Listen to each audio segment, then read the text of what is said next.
Good afternoon, everyone, and welcome back to theCUBE's live coverage of KubeCon EU, CloudNativeCon EU. I am your host, Rebecca Knight. I'm sitting alongside Rob Strechay. Rob, we're in the final stretch of the day. Final stretch, I think it's been wonderful. I think the energy that is here, the people that we've been talking to, and the sharing in the community has been fantastic. Indeed. Well, with that, I would like to welcome our next guest to the show. He is Francesco Giannoccaro, Head of High Performance Computing at the UK Health Security Agency. Welcome, Francesco. Thank you, great to be here. Yeah, so the UK Health Security Agency, a bit of a mouthful, is essentially the organization that the country calls when something goes wrong on a population level. Before we even get into the technology, can you talk about the scale of what you're responsible for? Yes. So the UK HSA is the UK expert body responsible for protecting community from infectious disease and public health emergency. And we do that relying heavily on science, data, and operational capability. My role is in high performance computing and scientific computing. So I focus on enabling our scientists, analysts, and public health team to run complex workload in a secure way. So the scale cover both the four nation, part of UK, but obviously the organization has engagement and collaboration with all the other body around the world. I mean, I got to see you talk yesterday, and you did a fantastic job of breaking down just the important work that the scientists that are working on top of the infrastructure you support do. And kind of, you had this one slide with the different timelines, and kind of talk to some of that timeline, because I thought that was such a telling thing about how the technology enables and the different eras that you went through. Yes, so the journey that we have been going through with, in general, open source technology, and specifically with the OpenShift technology, has been following some of the more complex service that the organization deliver, things like pathogen genomics, modeling. These are complex type of application and workload the organization develop, and which is all AI. Before there was AI, there was all the genomics and everything else, and you talked about what if it had been patented and things like that. Exactly. So the roadmap has been a little bit following how in the last 5 years pandemic and large outbreak has brought pathogen genomics at the very center of life science. And we started in 2017 providing our scientists that don't have a software engineering background a platform where they were able to experiment prototyping their application and workload in a very efficient way, trying to simplifying the complexity of cloud-native application while not finding compromising around security or scientific rigor. So for us, in 2017, OpenShift was not mature as it today. Obviously, Kubernetes in general has evolved, and that complexity has become more manageable. In 2020, when pandemic happened, we moved the application that we were hosting on OpenShift on-premise in Azure to allow more resilience and scalability. And a few years after, we started increasing the workload focus on machine learning and AI-enabled analysis. So we have integrated significantly hardware specific for that type of workload from NVIDIA, for instance. And OpenShift AI has brought the same level of resilience and consistency that we have been experiencing in traditional application also in that space.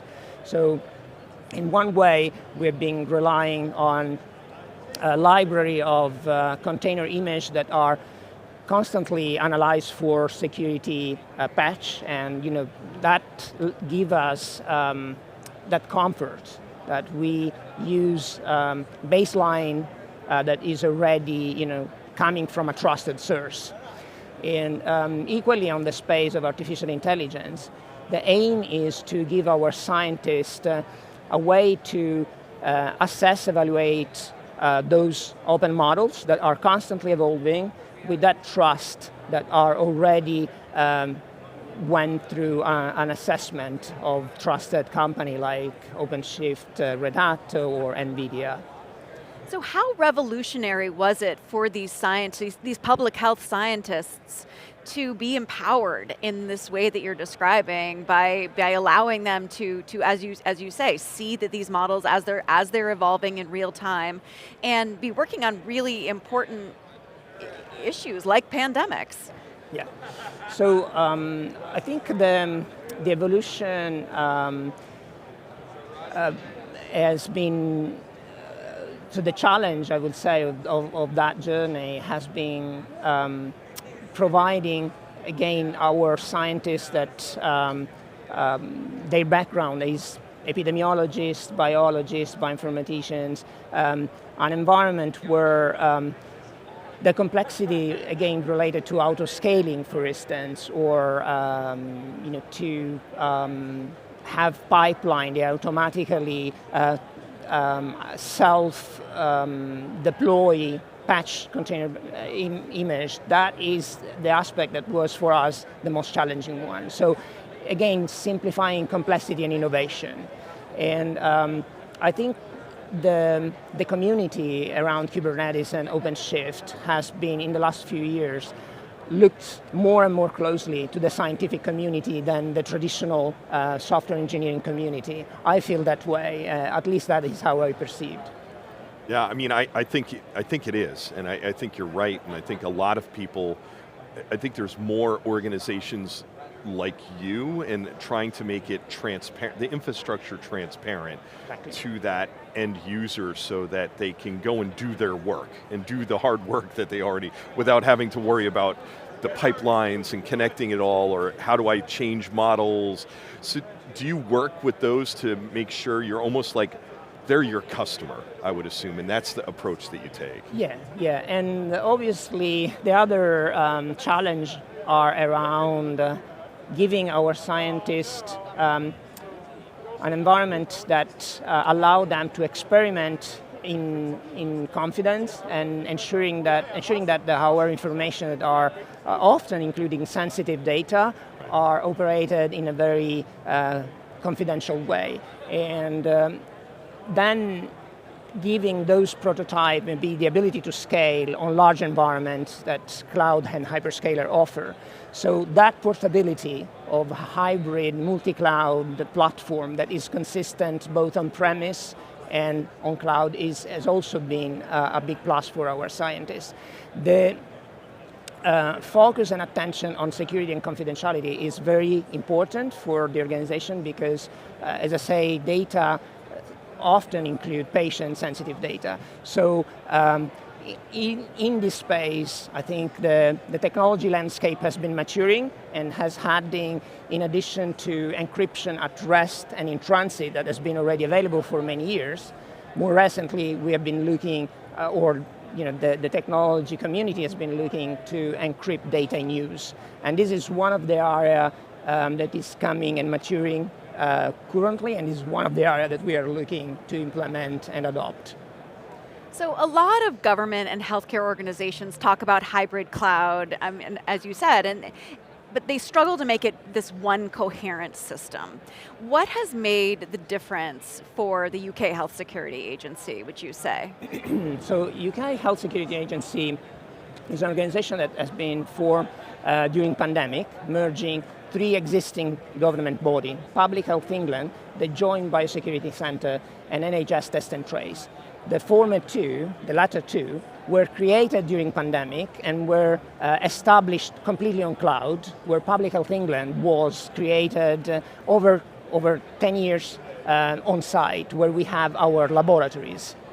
So that merge of those three organizations gave us a quite broad landscape of different environment, different technology, because those two new agencies were created on cloud from scratch at speed during pandemic.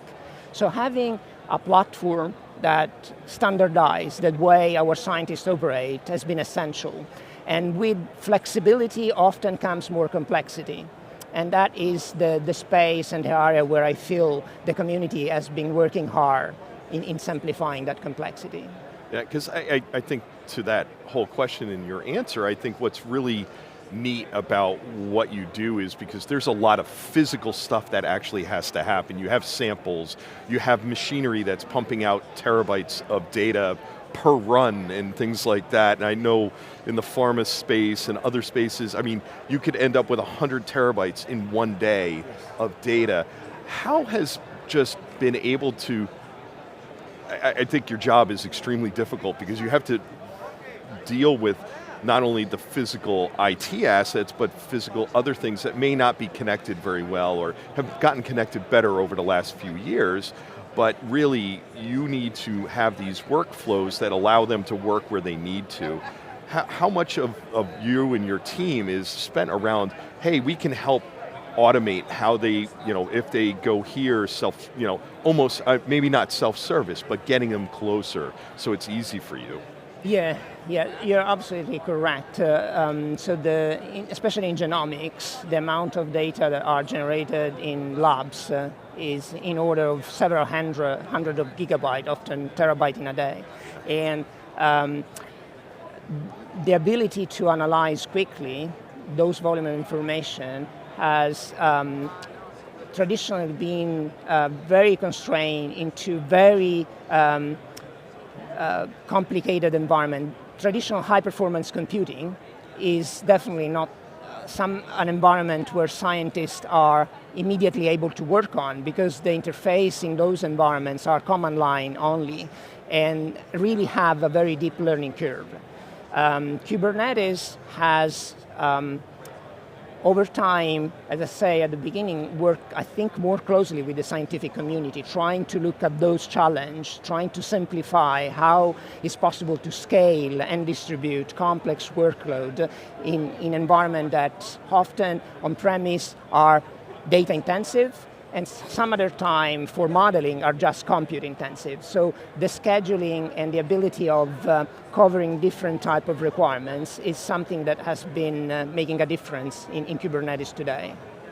So it sounds like what you're describing is really a blueprint and best practices for other organizations, but I can also imagine many people watching who are public health leaders like you, nervous about moving this kind of sensitive information and data to the cloud. What is your advice, insight, or something you would want to tell them to ease their mind? Sure.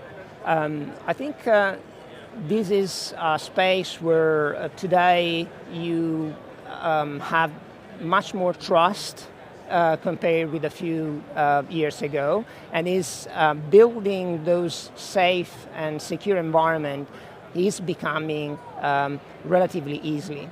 And there are a large community and groups specified on scientific computing that I suggest to engage with. This type of events are, I think, a very good point to start talking with experts or with colleagues that have going through the same challenge. But I think is finding the right balance between looking at cutting-edge technology and technology that are becoming mature, and that is striking that balance is basically the best spot to be in, where maturity meets innovation. Yeah, no, I mean, I love that advice because I think that most people, I was at GTC last week and and they're announcing Vera Rubin, but you can't even get those chips. And it's like, you start to look at how people want the newest, with, OpenClaw, now NemoClaw, and now all these other claws, claw this, claw that, right? So I love that advice. When you look at this over the next year, when we're talking again in Barcelona. Yes. Yeah. Which would be awesome. I love both countries, so I'm very excited about that. What do you hope you can say next year that you can't yet say today? I hope that by then we will be able to provide our scientists in the space of AI-enabled analysis the same level of maturity that we have been providing over the last 5 years in traditional cloud-native Kubernetes type of application. I mentioned the fact that we, for instance, in UK HSA, we have a library of trusted container image, signed by us and curated and constantly patched. I hope that in the next year we will be able to provide a catalog of AI models, open models, that have the same level of maturity and trust where our scientists can confidently assess accuracy, perform fine-tuning, and build the new and next coming application in the space of public health science. I love it, inspiring. Francesco, thank you so much for coming on theCUBE, a really interesting conversation. Thank you for having me. Yes, thank you. I'm Rebecca Knight for Rob Strechay. Stay tuned for more of theCUBE's live coverage of KubeCon CloudNativeCon EU. You're watching theCUBE, the leader in enterprise tech news and analysis.